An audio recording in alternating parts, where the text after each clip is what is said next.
Welcome to our first ever Advocating for Your Success in School workshop. My name is Christina Torossian, and I am an administrative advisor here in the School of Education within the Office of Academic and Student Affairs. And I'm joined here by a colleague in the School of Ed and a special guest who I invite to introduce themselves. Hi, I guess I can go next. My name's Lacey Peters, and I'm on faculty in the Early Childhood Education program. I teach both in the undergraduate and graduate programs. I'm really thankful to be here and excited to talk to you all about advocating for your success in school. Okay. And I'm Sarah Weingarten. I'm an academic coach, so I work with a lot of college students and helping them achieve success through managing their time, planning their assignments, avoiding procrastination, and learning better study techniques.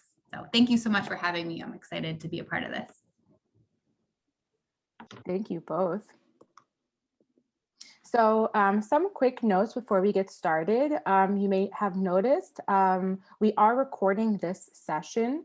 So your video and audio have been turned off to protect your privacy, but you are welcome to share your video if you so choose. And you're welcome to unmute at the end of the session to ask any questions you might have at the end. We do also encourage you to make use of the chat box because we will be asking you some questions, try to make it interactive throughout the session. So over the session, we're going to be exploring what it means to self-advocate, the different ways you are encouraged to promote your own success while you're in your program, address the reality of the power dynamics that exist within higher ed institutions and how to navigate that. And then we're going to close off with talking about how to center your success. So on that note.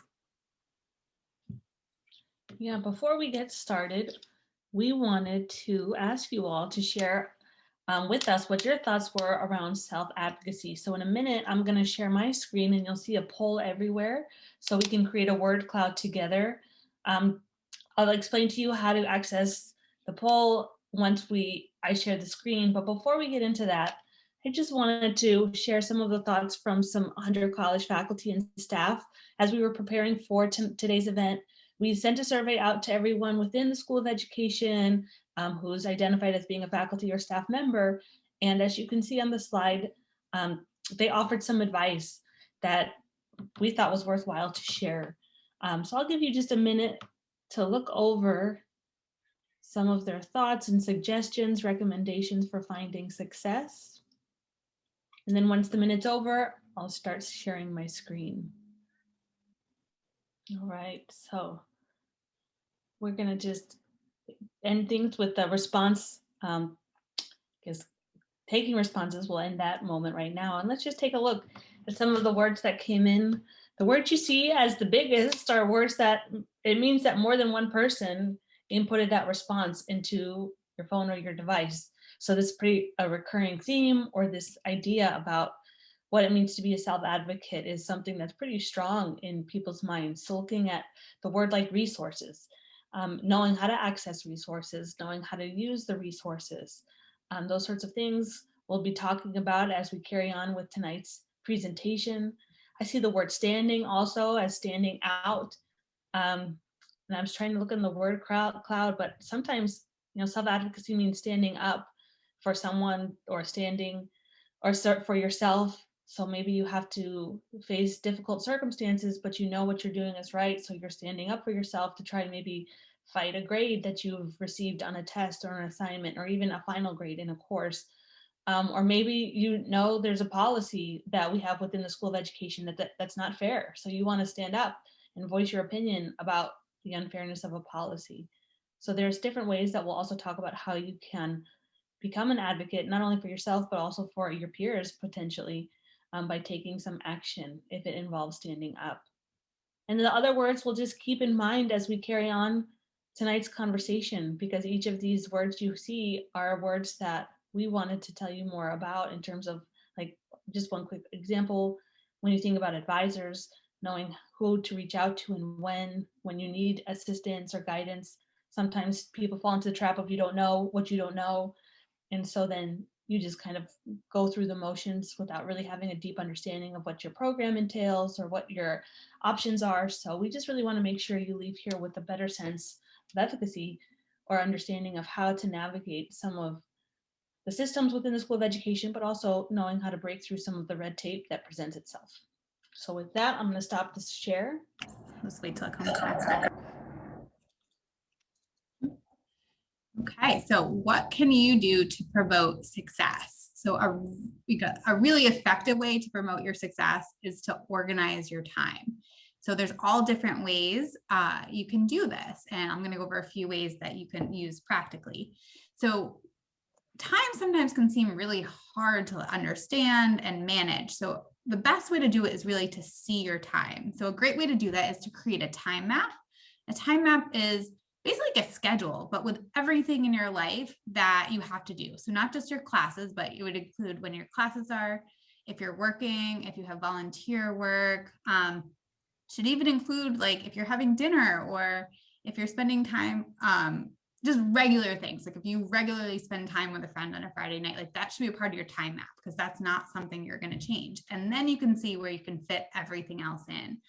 At the end of the presentation, my email's listed. If you want the form I have a form both in Excel and a PDF you could print and write in. I'm happy to share that with anyone. I'm a really big fan. Another way to manage your time is to use a paper planner. So for students, the students I work with, they all use a paper planner. And the planner I really like really breaks out your time. So it goes by day of week, right? Because that's really important. But then it also lists out classes. So all your classes are listed and there's a slot for to-do items. So things you have to do that aren't a part of your classes.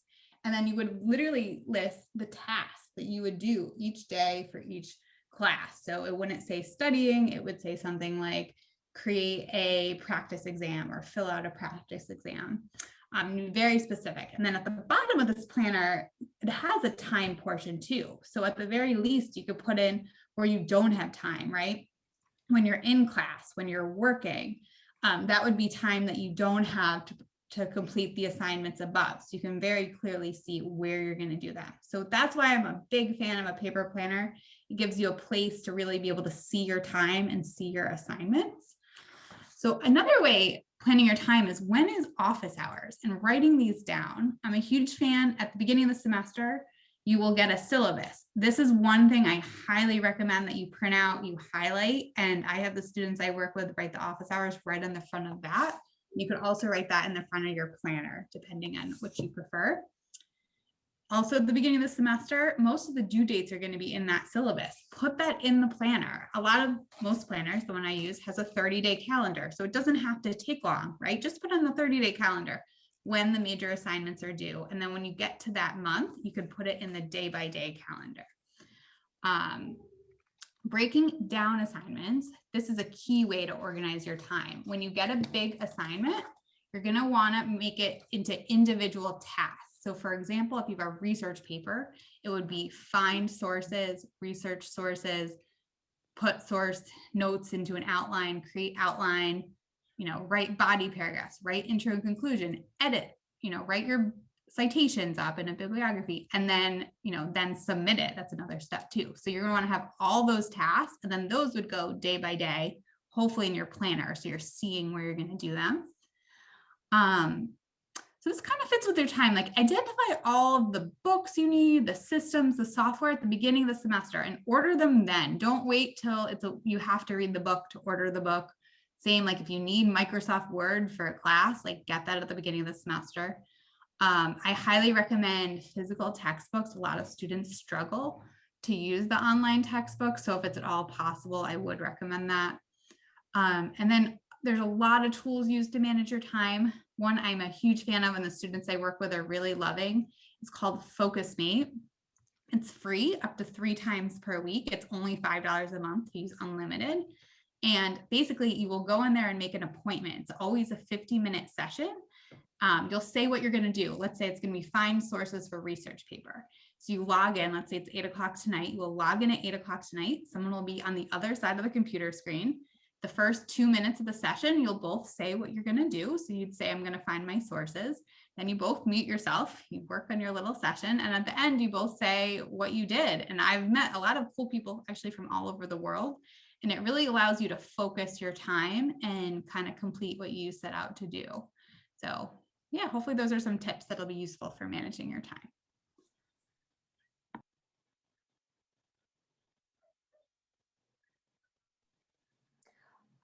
One of the most important things you can do to prepare for success in your program is to really understand what is required and know where to find that information. So I just want to highlight your program page. So this is available through the academics page of the School of Ed website and is your program central point. So for example, you can use this page to access a full list of all of the exit requirements, which is essentially a complete list of everything you need to do to graduate. And this is a great tool for you to self-audit and track your progress towards completing your program. So I often get, as an administrative advisor, this is something I support students with. And this is also something you can do yourself as well to track how far along you are in your program. And then on that program page, for many of our programs, there's also a listed recommended course sequence that tells you how you can complete that program. And while we always recommend touching base with your faculty advisor if you have any questions about that posted sequence, it's always a good idea and it's helpful to come prepared with a draft of a plan, a tailored plan for their feedback. So, and this is helpful because it gives you an opportunity to interpret your program requirements and it offers your faculty advisor a baseline of your understanding to help them clarify some points for you as it's needed. And while we are halfway through the semester at this point, as Sarah was talking about earlier, we do recommend you also print out your syllabus, annotate your syllabus, really take the time and get to know how you can contact your instructors and really understand which assignments are required and when. This becomes especially important as we're moving towards the end of the semester with potentially overlapping assignments. So to avoid feeling overwhelmed in a few weeks, maybe taking a look even today to help you prepare and moving forward. And lastly, this may or may not feel like obvious advice, and you've probably heard it many times over the course of your program, or if you're just starting, you may not have heard it as much, but you will.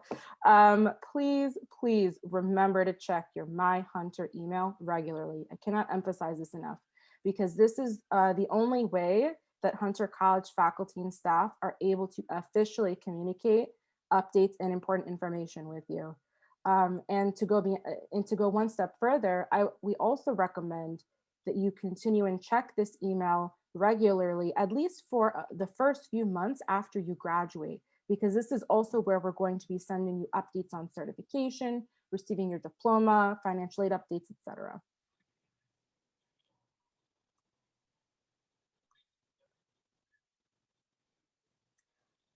I also want to take a moment and encourage you all to really reflect on what it is that you're looking for through your program.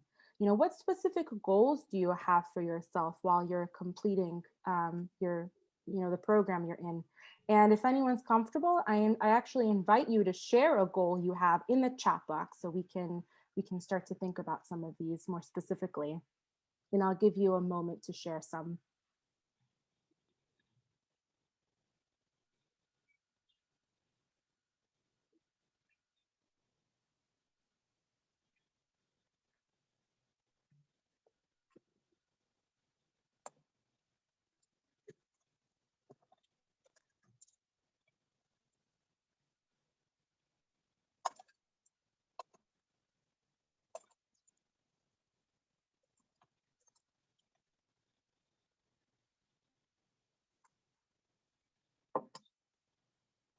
And I know this can be a pretty big question for 5:20 p.m. on a Thursday during spring break. So I don't fault you for not wanting to maybe think so hard during your time off.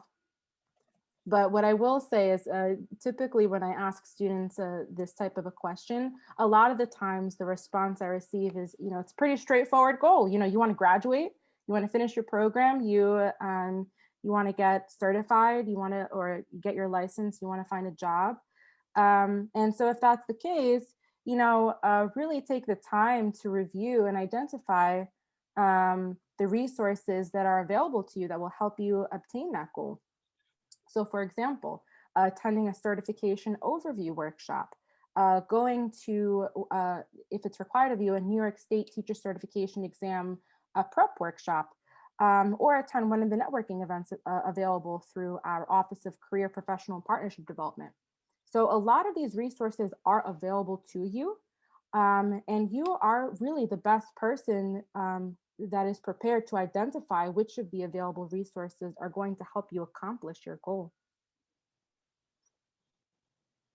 Thank you, Lacey. So we did get one suggested goal, which was very similar. So it's preparing for teacher certification exams and balancing studying for classes and exams. So thank you for that. And to go, not to pick out this goal, but to really take it one step further too. For many students, completing a program through the School of Ed is a requirement and is a necessary stepping stone for certification or meeting licensure requirements and to get a job or a new job, especially if you're a career changer.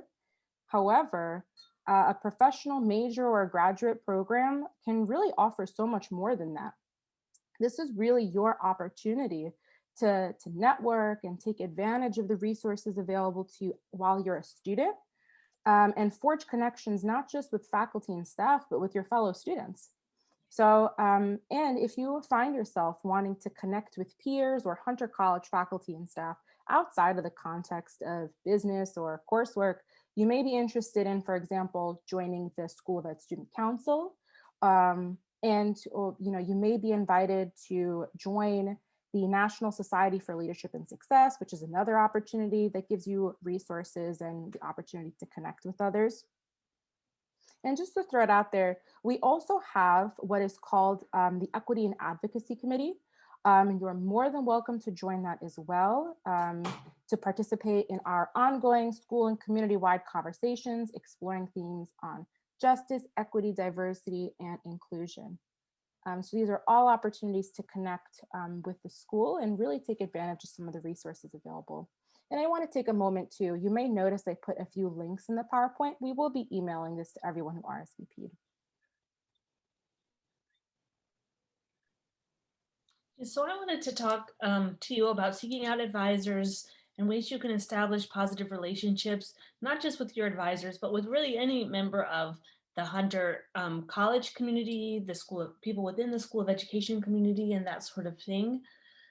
When I work with students, I do hear a lot of feedback around how they feel sheepish or they're a little shy to seek out help from a faculty member or from a staff member because they feel like they're bothering them by asking a question, or maybe they're embarrassed because they want to ask a question they think they should know the answer to. There's a lot of reasons why people aren't reaching out for help, when it's definitely more than okay to reach out for help. And so that's really what I want to emphasize as we walk through this slide. Always remember, advisors are your advocates. And more than likely, you're going to have more than one advisor that you can reach out to. So for instance, Christina is that academic advisor for anyone who's enrolled in the early childhood programs, which also includes the early childhood special education program. She works with students in the childhood education programs. And she's someone who wears so many different hats in terms of the knowledge or support you can provide. So if you're curious to know about, I'm noticing some questions coming through about teacher certification exams and when they have to be taken. Or even if you want just general information about certification, sometimes you can reach out to Christina to say, can I ask, this about certification, because I'm just about ready to graduate, but I still have one last test to take and I'm not really sure when I should do it or if I need it for graduation and that sort of thing. So that's one way you could reach out for support. You also have faculty advisors in each of your programs that you can connect to in case you don't, or connect with in case you're not sure what sequence you should be following in terms of your coursework or your program of study. There are going to be maybe moments in your program of study where there's some tension that emerges. Maybe there's some issues that are manifesting between you and a faculty member, and you really don't know how to address it. But you don't want there to be tension because you want to have a successful experience in the course. A faculty advisor is someone you can reach out to talk through a problem and hopefully seek out solutions. So those are two different types of advisors. In some programs too, you might also have advisors who are there solely or mostly to support you with determining how to map out your clinical experiences, figuring out how to carry out. If you're in a teacher education program, figuring out how to make this work is one of the biggest hurdles people have to jump over, because through student teaching, we are asking you to do quite a bit. And sometimes that involves taking time off of work so that you could fulfill the fieldwork hours that you need for the program. So there are also advisors that you can reach out to, though, who can help you create a plan and do something that works within your schedule, and also make sure that you're financially stable and your health and well-being is kept intact so that you can do all the things that you need to do in order to find success at school, but also at work, also with your home life, and so forth. Also, and within the Hunter School of Education community, there's people with so many just rich, diverse backgrounds, whether it be cultural or linguistic backgrounds, but even when you think about ability and how there's just people who are pursuing degrees in higher education with such diverse abilities. And sometimes it's not easy to find success because you are encountering something like a language barrier, or perhaps there's an ability that requires that you need some additional support, or maybe some access to some services that will help you reach your fullest potential. So we do also want you to be mindful of resources like the Office of Accessibility, and also places like the Writing Center, so that you can get any help that you need. I would always try to also emphasize the fact that it's okay to ask for help, but it's not a sign of weakness. Sometimes it's absolutely necessary that we get help and assistance in order to reach our fullest potential, and knowing that a lot of accomplishment is never achieved on its own. So you have to cultivate some sort of community, right, to help you get to where you want to be in terms of fulfilling your ambitions. So for more information about Office of Accessibility, if you want to talk to anyone at the Writing Center, if you're struggling with academic writing especially, those are really excellent resources for you. There's also a Math Center within the library that you can get help from in case you need support with, like something like the EdTPA. I mean, sorry, not the EdTPA, the Content Specialty Test. I know in the early childhood program, the math section of the CST is a problem. And so people will go to the Math Center to get some tutoring or some support they need just to figure out how to find success in passing that one certification exam.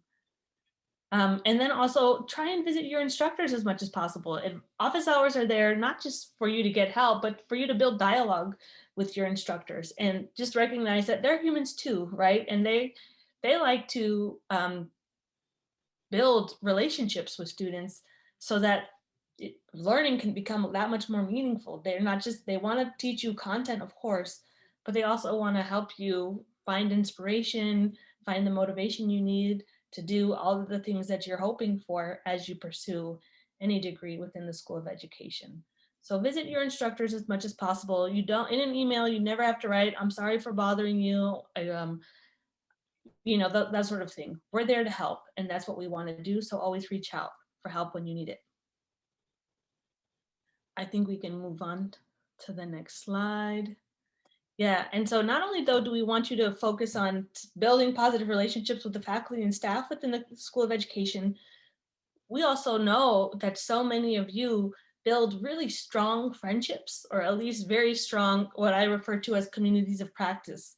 So the peer connections are really vital to your success. And so in order to do so, I mean, for us in early childhood, we don't have a cohort model in the graduate program, but a lot of times students will start the program and they're taking classes with one group of people, and then it turns out every semester you're with those same group of people. So then it just so happens you get to know folks who come into Hunter College and are trying to do what they can in our case, to become early childhood care education providers. So you have that shared interest, you have a lot of shared ambitions. And through that, though, there's a lot of friendship building, there's a lot of collegiality and support and so forth. So always try and tap into your peer networks so that you can also just have a really fulfilling experience. And also, if issues come up, the more that you have a peer network you can rely on, the less alone you'll feel. And when you're able to form alliances, then perhaps you're able to speak up or speak out against anything you're noticing is unfair or not right, not as inclusive as it should be, and that sort of thing. The last point we have on the slide is ensuring accuracy, and we have that listed because you will get a lot of valuable perspective from your peers about how to move through the program, how to jump over hurdles and that sort of thing. But sometimes that information you receive is not always accurate from your peers, or it creates a lot more anxiety. Something to keep in mind as you go through programs is sometimes we have to individualize it, right, to make sure it meets the needs of individual folks. So you might see people are taking classes in a sequence that's different than yours, or they're doing their clinical experience in a placement that's not the same as yours. Anyway, these types of ruptures sometimes create some anxiety, and then that in turn creates some confusion within the peer networks. So whenever you notice that there's some ambiguity or you're not sure about something, reach out to that's when you would reach out to a faculty advisor and just say, let's get a straight answer to figure out what's what so we know how to move forward. So I'll always rely on your grapevine, but always know that sometimes you will have to check in with someone who is a faculty or staff member just to make sure you are totally on the right track or you're on the right page. And as we move forward, before we go on to the next slide, we're just hoping that you could share some ways. Living in the pandemic world has not been easy on anybody.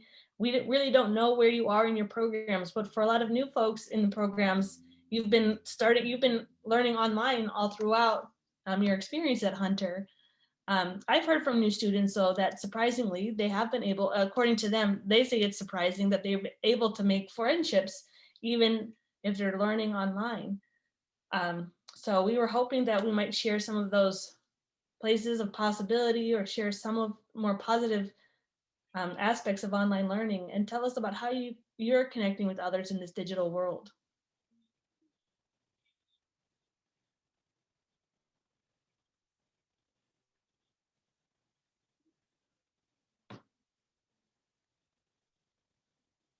Yeah. See some people using FaceTime, Zoom, Sarah, tapping into those resources.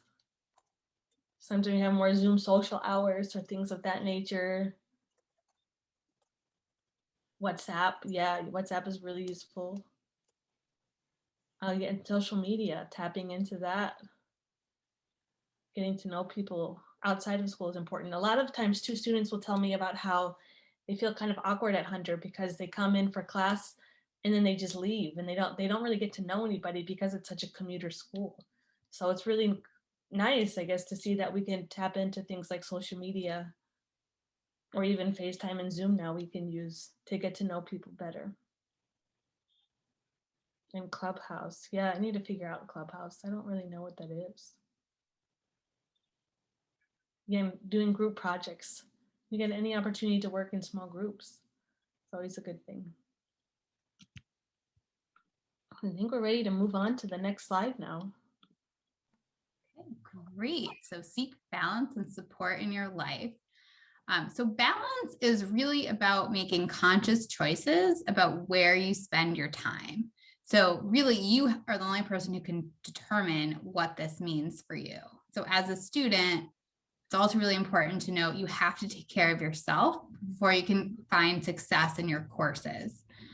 So a few things to think about. Is the course, the credit load you're taking, like, is it too much? I think Jessica said she's working as well as taking classes. So we really have to be mindful about how many credits you're taking at a time.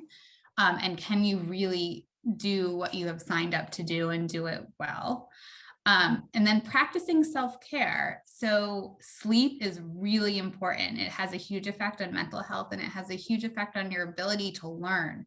I often, the students I work with, I say, if you're choosing between an hour of studying and an hour of sleep, choose the sleep, because that's really what's going to help your brain seal that information in, and be able to remember it the next day. And when you're well rested, you can actually get more work done. If you're really tired, everything takes longer and just feels awful. Another way is to practice self-care is meditation. I'm a really big fan of the 10% Happier app. A lot of the students I work with also like Calm or Headspace. There's ways to meditate while you walk or move around. It doesn't have to be just like while you're sitting. So meditation can be a great way to calm anxiety and just focus a little better. Movement is really important for self-care, especially we're spending like a lot of time on Zoom and on our computer. So get out, just take a walk, get some sunshine. It doesn't have to be exercise, just like moving your body is really helpful. And connection, especially in this time, of COVID, taking the time to call a friend or call whoever in your life is really going to make you feel connected. That has a huge impact in really taking care of yourself. So it's really only you can understand what your needs are and really make them a priority. But it's really important that you do.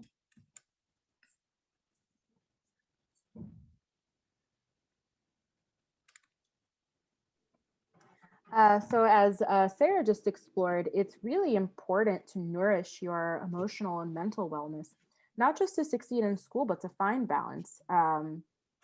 As many of you know, right, school is really just one part of your life. That being said, it's not uncommon for life stressors to impact your ability to focus on school and do well in your courses.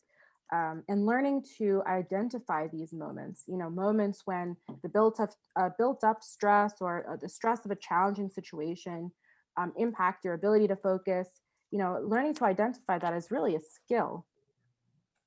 Now, I want to take a moment too to ask all of you, how do you remember to check in with yourself, and what techniques have you used to check in, see how you're doing, and identify what it is that you need? And I invite you to share some ideas in the chat.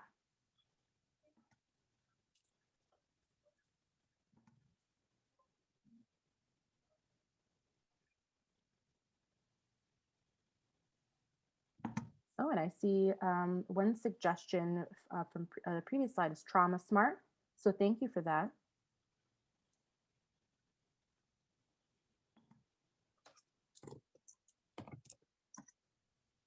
That's a great suggestion. It's putting aside some time for relaxing and reading, but that's really important. Sometimes you really do need to schedule that time for yourself. And then sometimes it sounds a little silly to pencil in, I'm relaxing now. And sometimes it's necessary. That's a really good idea.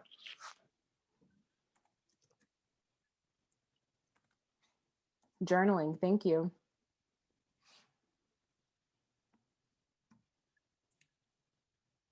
Okay, I'll let you continue and add some ideas in the chat while we continue. So really, ultimately, it is up to us to understand our own needs and communicate them. And that's really just, something to be said for life in general. But as a student, this translates into maintaining that open and honest communication with your instructors and your advisors. And this is especially important when it comes to submitting assignments and meeting deadlines. We're all human, we're all balancing multiple roles, and it doesn't make you a worse student to admit that you're occasionally struggling and need a little extra time to submit some work, as long as that is communicated in advance, and that really is the key. And if you do notice that there is a consistent pattern where you really feel like you're struggling consistently, that's when it's important to take a step back, take the time to meet with an advisor to really understand and create a plan for how to move forward. And so far, we've really been talking about life's daily stressors. However, I also want to acknowledge that, in the event that there's an emergency situation that extends beyond, the everyday that we've been talking about, there are additional resources available. So this includes emergency funding support through Hunter College, access to a food pantry, immigration consultation, etc. So I included that link on this slide. And I do want to highlight too that during these emergency situations, it's especially important that you share what's going on with your advisors so that we can help you navigate how to move forward and share some additional resources as they're available.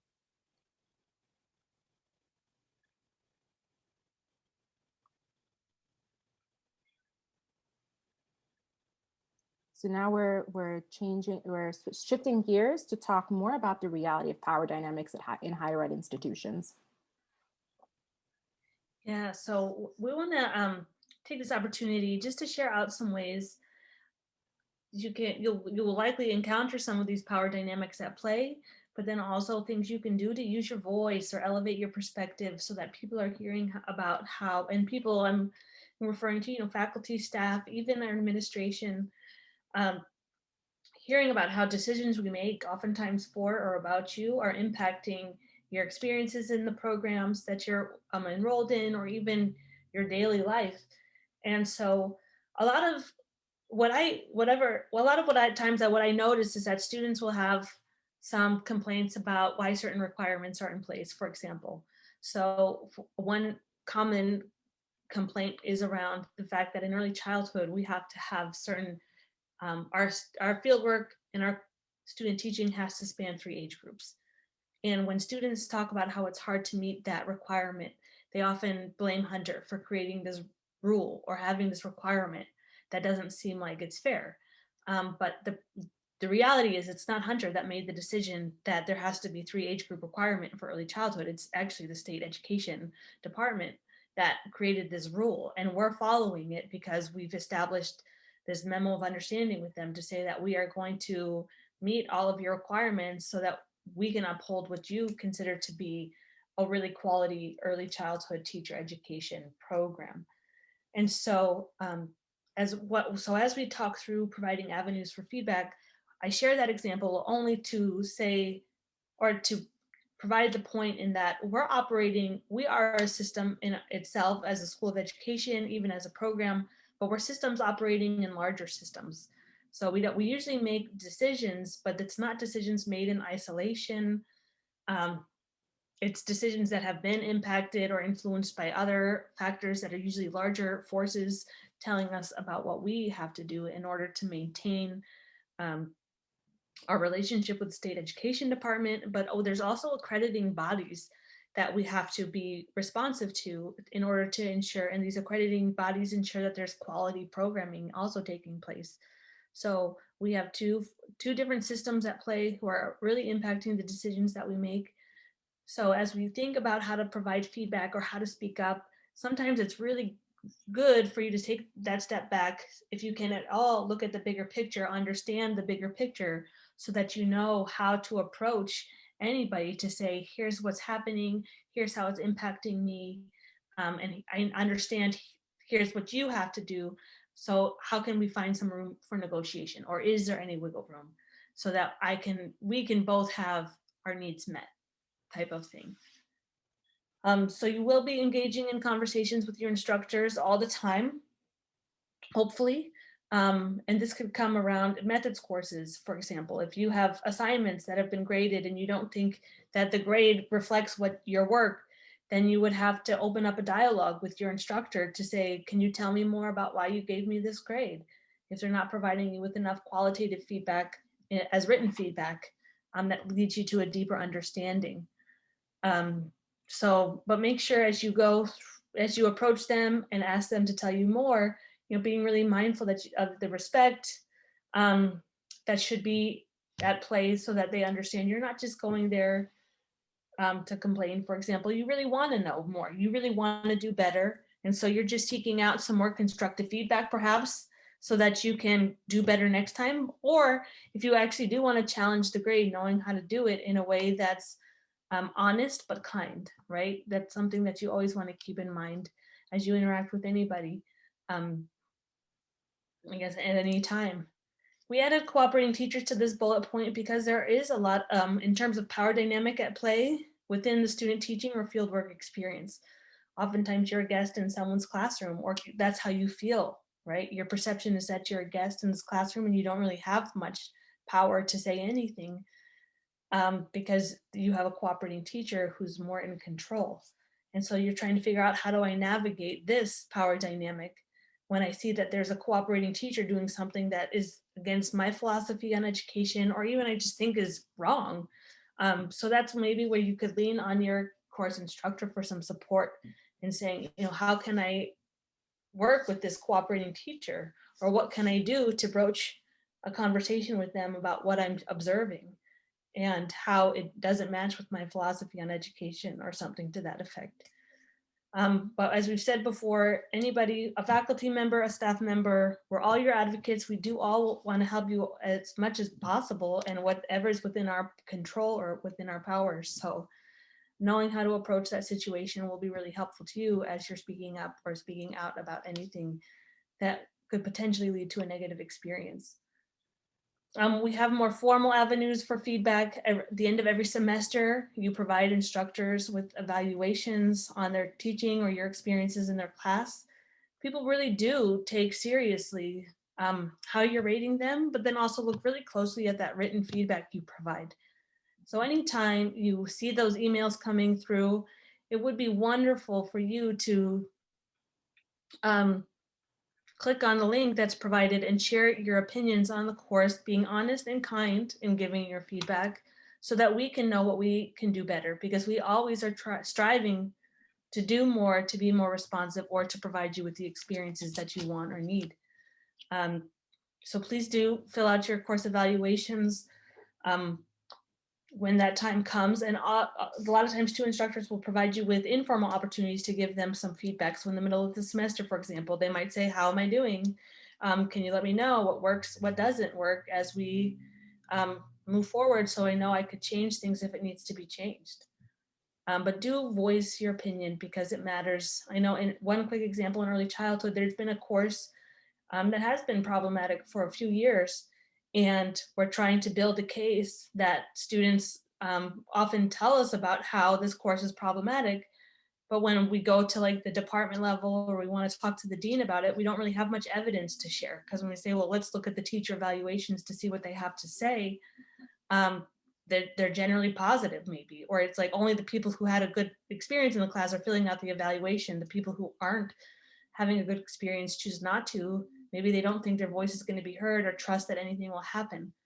But we need that type of evidence to show people, here's what's happening according to students, right? So if you ever have that opportunity, please take advantage of it, because it helps a lot in decision making. And then always check in with your advisors too. If you feel like you're not being heard, there will be times when you try to talk to your advisor or your instructor to say, I need help, or I don't understand what you're doing, or why you're giving me this grade. And they don't want to hear it, right? They're just saying that this is what it is. Like, here's your grade, you just have to accept it. And if that's really frustrating for you, if you don't think that's right, come to your advisor and again, ask them for some help, and they'll more than likely reach out to that faculty member to check in, see what's happening.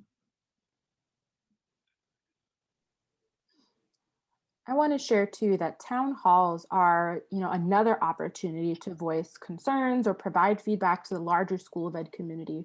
So these town halls are events that we've tried to host at least once a semester.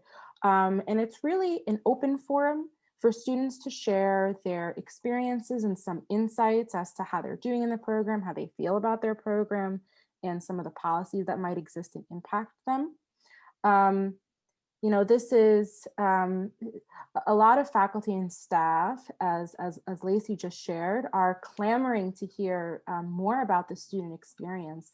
And this is really a great opportunity for you to participate and share some of that information. So we wanted to bring that to your attention.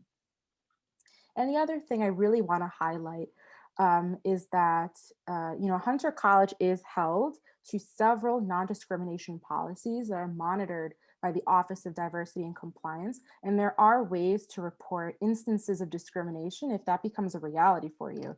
And of course, we would hate to think that any Hunter College student would ever experience something like this.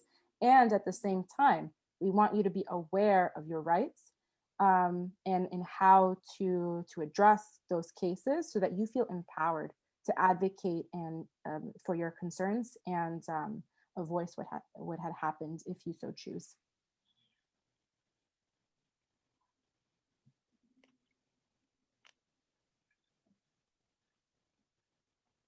I also want to take some time to bring to your attention the appeals and special circumstances page of our website.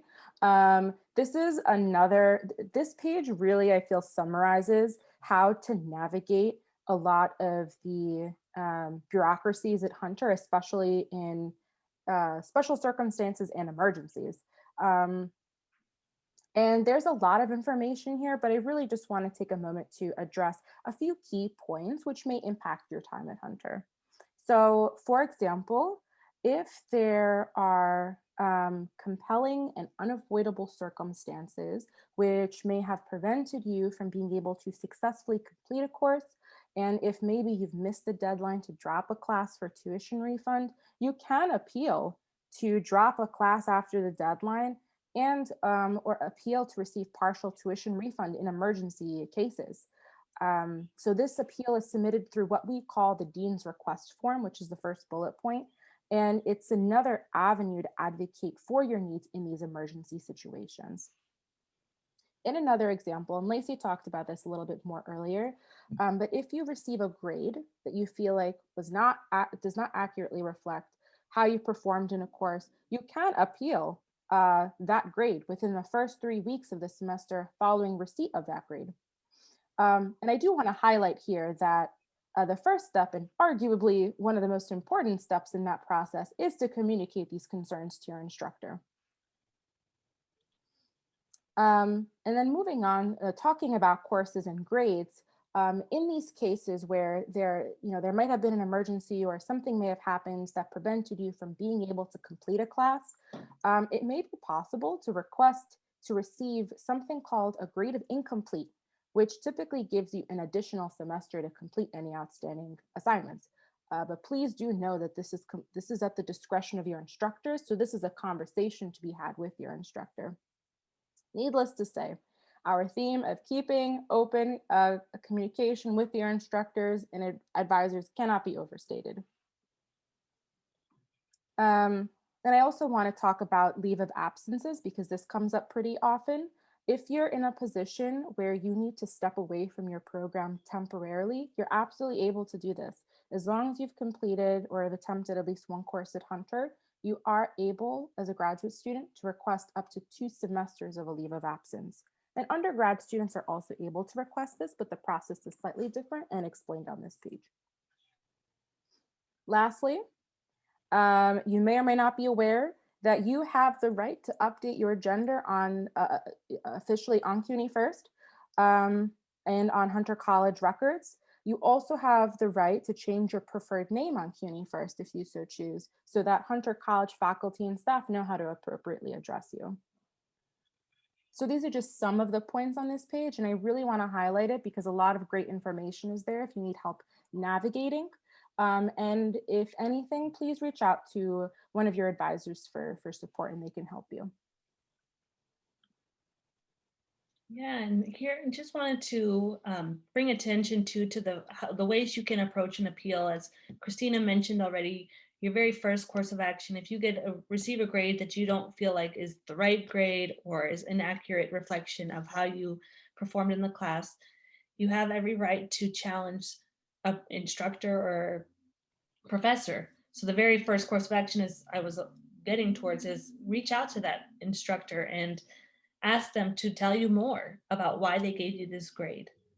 And once you have their explanation, then you can make some more determinations about whether or not their evaluation was fair, unbiased, or you can recognize if there's any other challenges or concerns that are raised.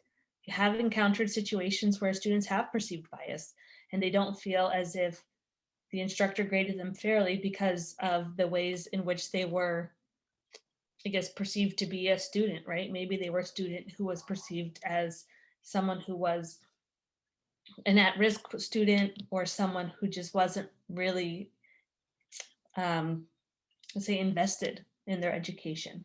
And so because of those misconceptions or those negative biases, there was a grade that reflected or was influenced maybe by those perceptions.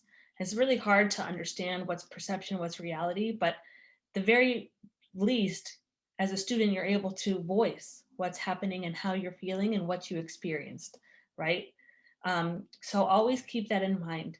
Once you've had a conversation with your instructor, and if you might find a solution right there. You might open up a dialogue and be able to talk about those challenges, those tensions, those misconceptions or things of that nature, and then decide together what should happen next, whether that be a change of grade, or maybe it's just a resolution of a different nature. But there are times too where that conversation won't lead to anywhere with your instructor. The end of the road is not there yet. What you can do next is file this appeal. So what you will do is you'll go to your department chair, and you'll ask them or tell them that you need to file a grade appeal. And once they get your grade appeal documents, they'll convene a committee so that usually has 2 to 3 faculty members on the committee. And then there's also, you have an option to include a student representative as well. And so as you file the appeal, once you're with the committee, then what they're going to do is they're going to ask you to share all the documentation you have from that course that shows what your grade is and why it is what it is. They'll ask you to share documentation. They'll ask the instructor to share documentation, and they review everything. And then they also invite you in for an interview if you want to have, if you're entitled to have an interview to tell them more about what's happening or what happened during the semester. And then once they have the documentation review, once they have interviews, if those take place, then they come to a decision as a committee about whether or not the grades should stand or if it should be changed. But a lot of students don't know about this appeal process, and they don't know they have the right to make an appeal. And I've oftentimes worked with students who are coming to me in office hours as an advisor, and then they tell me about an experience they had in a course, but the time to file an appeal has passed, so they can't do anything about it now. And I always ask the question, what happened? Can you tell me more about why you didn't make the appeal? They'll say maybe they didn't know about it, but then they also say that they feel really shy or nervous about it because they don't want to ruffle feathers. And they don't feel like they have the power to do something that would go against what an instructor has said is a truth, right? And the truth being the grade on their transcript. So as you decide if this is ever a situation for you where you have to file a grade appeal, it's really useful to go through these questions and ask yourself, about the challenge or concern. Is it more personal, or do you see that there is a valid challenge or concern? Think about yourself as a student. I've worked with someone too who received an F in a class, and the reason they got an F, or one of the reasons they got the F, was because they submitted all of their assignments at the end of the semester. And this goes back to even balance. So that's like, go tell me more. Why did you submit everything at the end of the semester? They said, well, the instructor gave us flexible deadlines. So I thought we had an option to do, just submit assignments anytime we could. And that was when I could. But she had, little consideration for what that would do to the instructor. And it increased her workload when the end of the semester is a really heavy workload as it is, because we're trying to grade a final assignments and get final grades posted. So that's when stepping back and looking at the big picture also comes in handy, because you can see, what your responsibilities are as a student, and seeing how maybe you made some missteps that led you to a less than desirable grade.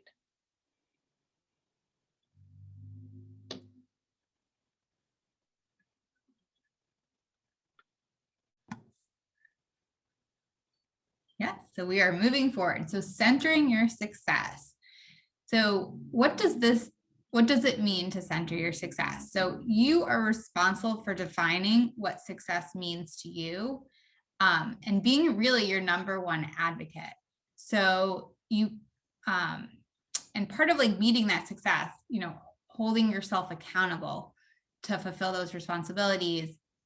For a lot of the students I work with, you may need some outside accountability, and I want you to know, like, that's okay. The key is knowing what you need to fulfill those responsibilities. Focus Me is one of those tools that can help give you outside accountability studying with classmates can give you some outside accountability.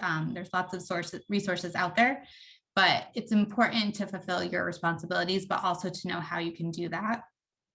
And then holding Hunter College accountable. And how do you do that? So the key is don't be afraid to ask for help. It's a strength to be able to ask for help. So reaching out to your classmates is a really easy way, and it's not that intimidating, and can be really helpful. Use office hours. I'm a huge fan of office hours.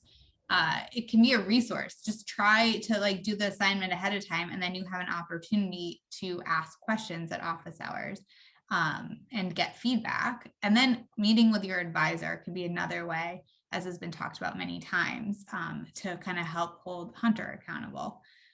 So what I want you to remember is you are your best advocate. You know what you really need. So if everyone wants to write one takeaway from this session in the chat, we'd really appreciate it.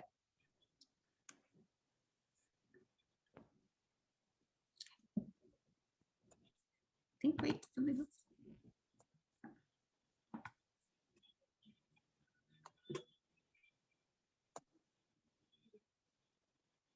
Okay, well, while we're thinking about takeaways, I think one of the things we were thinking was to make an appointment at your instructor's office hours. And often the professors, Lacey could speak to this more than me, but with the students I work with, they even have a link sometimes you can make an appointment on, such as Calendly. So it's really easy to do these days. And my other tip there would be when I say when, because it's going to happen when we go back in person, sometimes you can just kind of hang out near office hours and do work, and you don't need an appointment. And then if you have a question, you can kind of pop in too. So that's another tip for when we're back in person. Oh, here's one. Okay, Sam says, break assignments down, time management, talk to advisors. That's great, Sam. Yes. Okay, you can move on, Christine. Go on.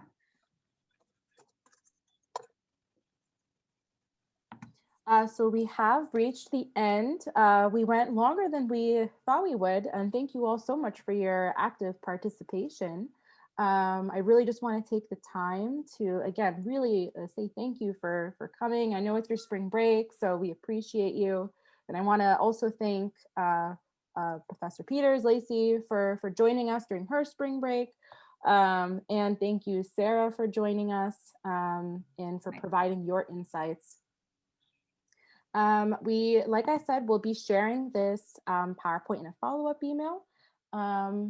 And while we are a little over time, do we have a minute to take any burning questions that might have come up for students?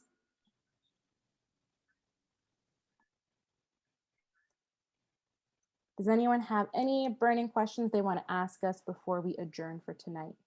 And if you can't stay, that's absolutely okay. I see that in the chat. You're welcome to leave if you have to. And again, thank you for coming.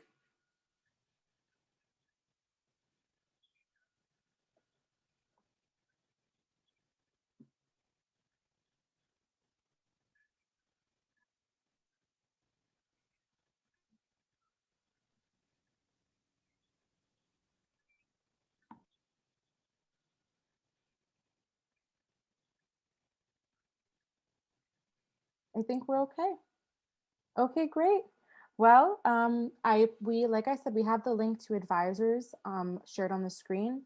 Please, as we've reiterated time and time again, reach out to your advisors, reach out to your instructors. We are here to support you. Thank you and good night, everybody.